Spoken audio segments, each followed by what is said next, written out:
Salut les gens, une petite vidéo pour vous parler de ça que j'ai reçu d'un shop en ligne qui est Zenvap.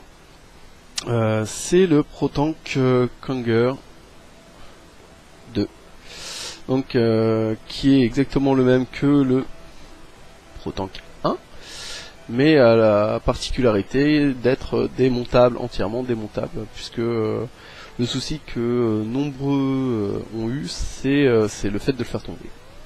Et vu que c'était pas démontable, à part cette partie qui sert au remplissage et au changement de la résistance, voilà. Toute cette partie là était complètement unifiée. Et donc impossible à démonter, et quand on le faisait tomber, a priori cette partie-là se désolidarisait de cette partie-là, ou celle-ci, ça dépendait des fois. Bon voilà, donc pour régler le problème, ils en ont fait un qui était entièrement démontable, donc que j'ai reçu et qu'on va regarder tout de suite. Moi perso j'ai fait tomber mon premier Kanger, et le résultat c'est ça. Hop, je sais pas si vous allez le voir. Voilà, c'est le pas de vis en fait 510 qui est plié. Donc bon, ça fait pas encore contact, donc j'ai de la chance. Mais bon voilà, ça a été ça le résultat. Un moindre mal. Donc qu'est-ce qu'on a dans dans cette petite boîte là, qui nous arrive, qui est très belle, très bonne facture. Et bah déjà on a une petite notice. Explicative. Voilà. Tac. Je vous explique ici là les résistances, en fonction des résistances, le wattage qu'on peut y mettre, et sur l'autre côté le remplissage. Bon. Alors, qu'est-ce qu'on a là-dedans? Bah comme à l'habitude de Kanger, en fait, à chaque fois qu'on achète un ProTank, on a donc la partie réservoir, voilà, qui est là avec un petit cache buccal, plutôt pas mal. Et on a deux résistances qui sont elles-mêmes protégées. Résistances qui du reste sont les mêmes que les résistances des Kanger 1, ProTank 1 pardon.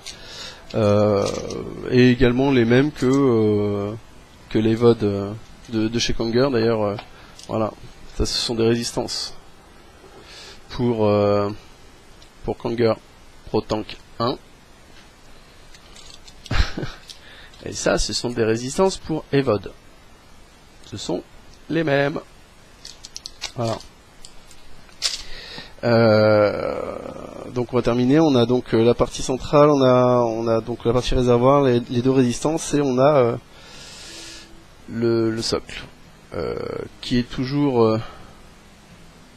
la même chose, c'est-à-dire qu'on a toujours les deux, la partie voilà, pour l'airflow.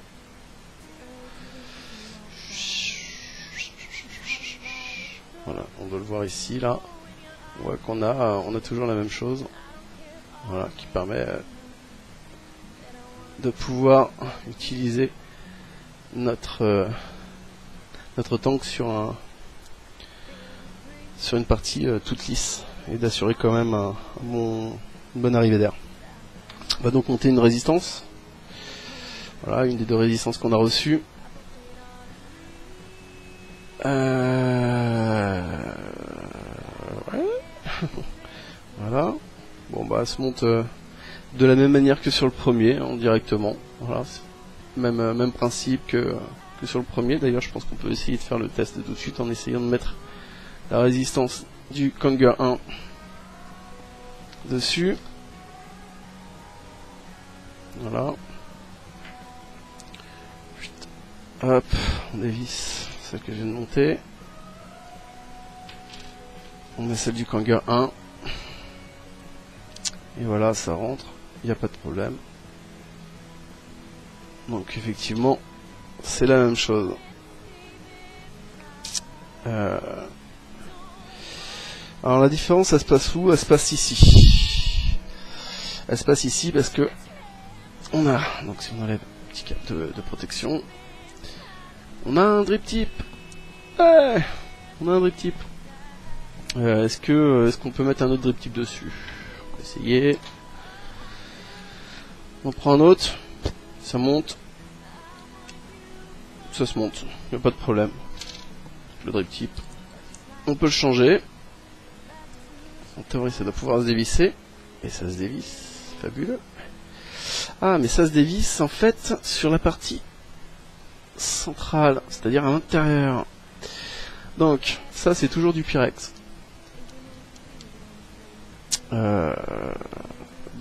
Si vous avez un liquide tachant, normalement, ça devrait toujours pas poser de problème.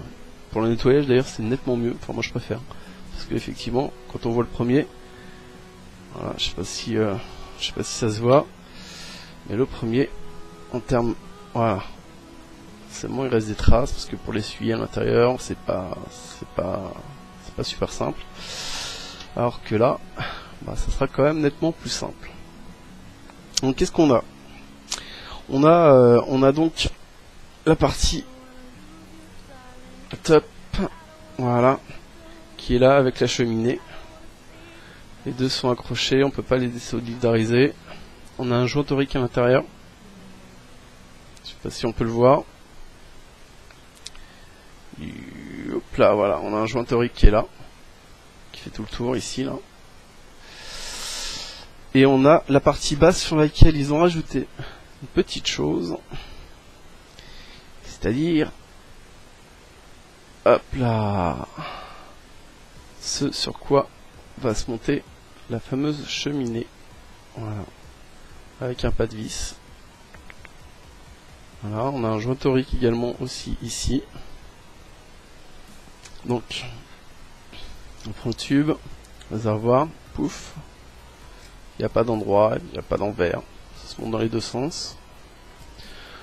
On vient rajouter la cheminée, le corps central, qu'on visse. Voilà. On rajoute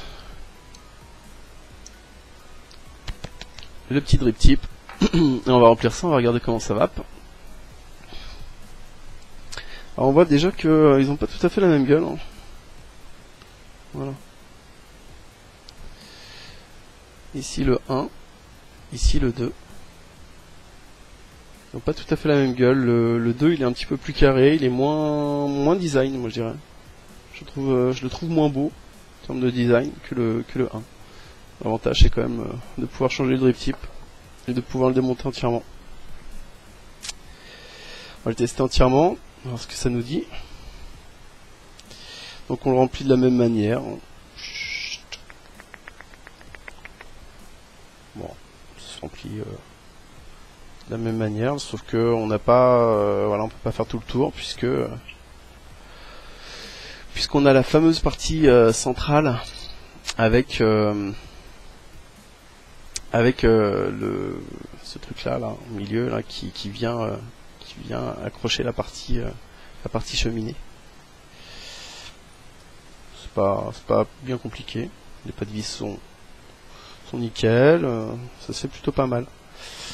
On a un réservoir qui fait 2,5. Il me semble que ça doit faire 2,5 ou 3. Je ne sais plus. Je ne sais plus. Il doit peut-être faire 3 celui-là parce que... Non, 2,5. Et il manque quelque chose. Eh oui, dis donc. Il nous donne plus ça. Le fameux cache-vis pour Ego. On l'a plus. Il n'est pas fourni, ouais. Non, il n'est pas fourni dans la petite boîte. C'est bien dommage. Parce que c'était quand même sympa de l'avoir comme ça.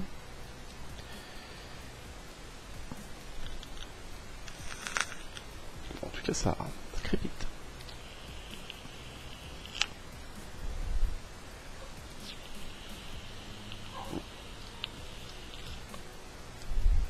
Et ça marche toujours autant. Le Kanger, c'est pour moi un des meilleurs clear tank qui existent.